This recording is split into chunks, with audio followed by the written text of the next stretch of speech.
सावन के महीने में शुक्ल पक्ष की भी अष्टमी पड़ेगी और कृष्ण पक्ष की भी अष्टमी पड़ेगी। बोलो पड़ेगी कि नहीं पड़ेगी? दोनों पक्ष में अष्टमी पड़ती है। सावन के महीने की जो अष्टमी होती है, शिव महापुराण की कथा में और देवी भागवत में वर्णन मिलता है। देवी भागवत में और शिव पुराण में वर्णन मिलता है, अष्ट सिद्धि नवनिधि 64 योगिनी सारी विद्या नव देवी सब सावन के महीने की अष्टमी तिथि के दिन महादेव से मिलन करने आती हैं। भगवान देवाधिदेव महादेव 11 रुद्र के रूप में, 12 ज्योतिर्लिंग के रूप में, सहस्त्र नामावली के रूप में शिव उनसे मिलते हैं, उनसे मिलते हैं। वो समय होता है प्रदोष का समय, शाम का समय। जब सावन के महीने की अष्टमी तिथि पड़े, चाहे वो उजाले की पड़े चाहे अंधेरे की पड़े, अष्टमी तिथि पड़े, शाम के समय 2 दीपक, एक लंबी बत्ती का एक गोल बत्ती का, शिव के मंदिर में अपनी कामना कर कर, जो बच्चों को अच्छी नौकरी चाहिए या कोई बीमारी का हल चाहिए या धन की कमी है या कोई समस्या है, एक लंबी बत्ती किसके लिए है? जम के बोलो, देवी के लिए। गोल बत्ती किसके लिए है? देव के। 2 बत्ती घी की, गोल बत्ती को जलाओ पहले, फिर लंबी बत्ती का जो दिया हो उसकी बत्ती का मुख गोल बत्ती की ओर हो, वो बत्ती अपनी ओर नहीं हो। समझ में आ रहा है ना सबको? ये जो बत्ती का मुख है, देखो ये दिया, ये लंबी बत्ती, ये गोल बत्ती। तो ये जो गोल बत्ती है आपने यहाँ जलाई, और ये लंबी बत्ती जो है ना, इसका मुख गोल बत्ती की ओर। 64 योगिनियाँ, अष्ट सिद्धि, नवनिधि, 9 देवियाँ, सारी विद्या। शिव जी की जो गोल बत्ती है, शंकर क्या है? ज्योतिर्लिंग, ज्योतिर्स्वरूप। माँ दुर्गा क्या है? ज्योति स्वरूपा। क्या कहते हैं? ज्वाला महारानी की। ये ज्योति के रूप में जब हम गोल बत्ती के सामने अष्टमी के दिन प्रदोष के समय पर लंबी बत्ती का दीपक, पहले गोल बत्ती का दिया जलाया, फिर ये लंबी बत्ती का मुख उधर की ओर कर कर दीपक को जब हम प्रज्वलित करते हैं और अपनी जो कामना दोनों दीपक के सम्मुख में करते हैं, वो कामना पूर्ण होकर ही रहती है। पर करना क्या है? दोनों अष्टमी है।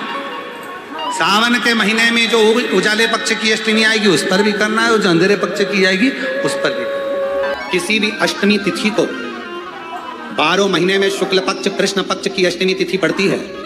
यदि किसी भी अष्टमी तिथि को अगर किसी ने नियम बनाया 5 अष्टमी का, 8 अष्टमी का, 7 अष्टमी का, एक कनेर का पुष्प शिव जी के शिवलिंग को समर्पित करना, अशोक सुंदरी के स्पर्श करना, और जो जलाधारी होती है, जैसे ये शिवलिंग है, ये जलाधारी है, तो पहले शिवलिंग पर स्पर्श, फिर अशोक सुंदरी का स्पर्श, फिर जलाधारी पर कनेर का पुष्प शिव जी की ओर मुख कर कर, अर्थात जैसे मानो ये कनेर का पुष्प है, तो ऐसा शिवलिंग का स्पर्श करते हुए जलाधारी पर जो समर्पित करता है, भगवान शंकर उसके मन की कामना को पूर्ण जरूर करते हैं। एक कनेर का पुष्प ना होगा कि शिव जी को एक पुष्प बड़ा प्रिय है, इसको शंख पुष्पी पुष्प कहते हैं, जिसको अपराजिता का पुष्प भी कहते हैं। 3 तिथियां ऐसी हैं, चतुर्दशी अमावस्या की भी और चतुर्दशी पूर्णिमा की, अष्टमी नवमी अमावस्या की भी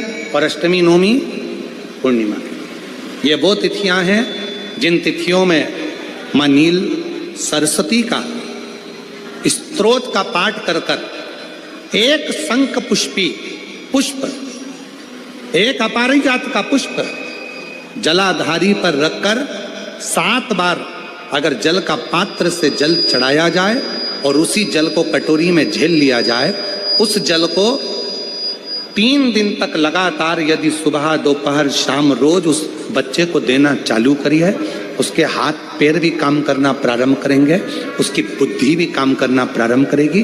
जो वो पलंग पर पड़े पड़े राल टपकाता रहता है, उसको लोग कहते हैं कि 18 साल का हो गया और दिमाग केवल 10 साल का है, 5 साल का है।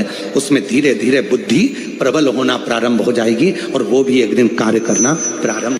श्रावण के महीने में तुमने भूलवश भी अगर पार्थिव लिंग का निर्माण करा हो और पार्थिव लिंग का निर्माण कर कर अगर एक बेलपत्र शंकर को समर्पित करी हो तो वो बेलपत्र का फल मुझे दे दिया जाए। एक बेलपत्र का फल मुझे दो।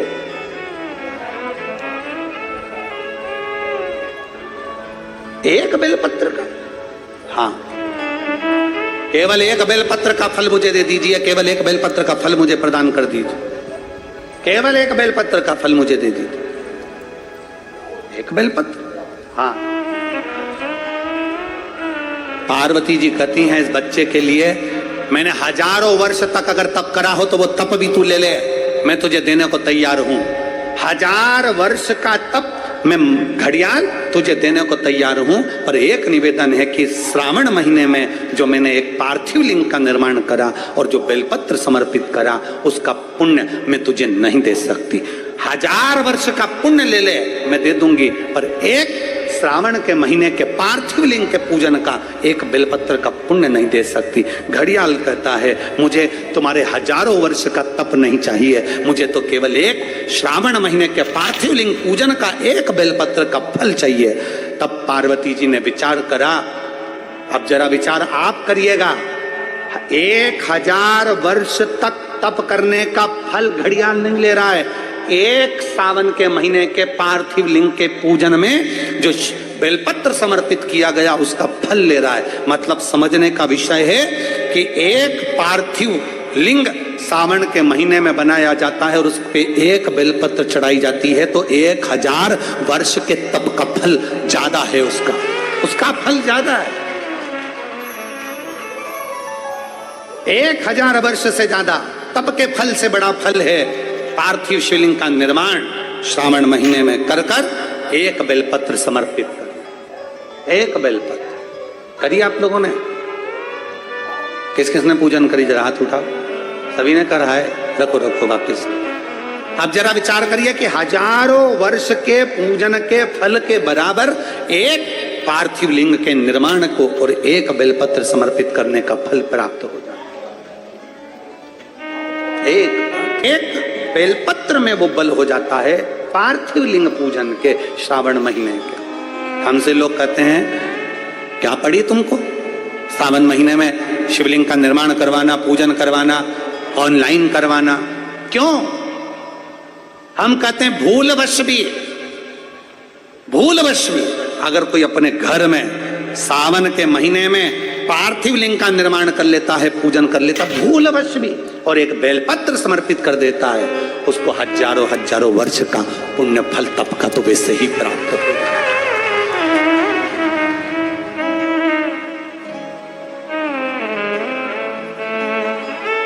अब इतने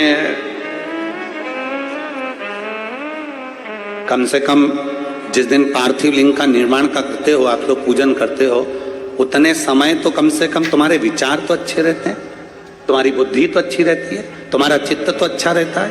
उतने समय तुम भगवान शंकर की भक्ति तो करते हो।